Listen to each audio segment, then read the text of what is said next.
resta? A veure, la resta, d'entrada, Pilar. A mi em recorda molt Rajoy quan els polítics van a visitar les cases regionals dels llocs. Per exemple, jo col·laborava en un centre gallec fa molts anys, venien els polítics a dir el que tocava en aquell moment, no perquè fossin gallec, però quan us estimem, la falta que feu per aixecar Catalunya, etc.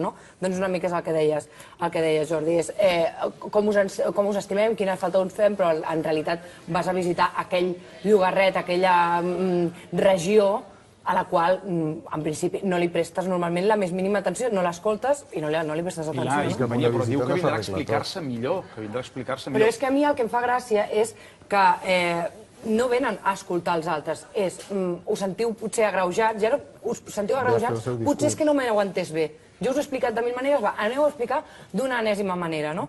Aleshores, no és que no haguem entès bé les coses, jo crec, o com a mínim molts catalans, és que volen unes altres coses, no m'expliquis les coses d'una altra manera, escolta'm, i doncs... I a més, fixa't que ho ha dit com somrient quan ho deia, amb una mica de sorna, quan ho deia. Tendré que explicar-me mejor, com rient, no? Sí, i els arguments que han sortit avui als mitjans, que vol exposar, van una mica en aquesta línia. Les advertiré, que a mi em fa molta gràcia aquest verb advertir, que la confrontació no llega a ningú sitio. Bueno, el verb advertir, que a mi m'expliquin si no té alguna cosa a veure ja per ell mateix a la confrontació. És una mica el més del mateix.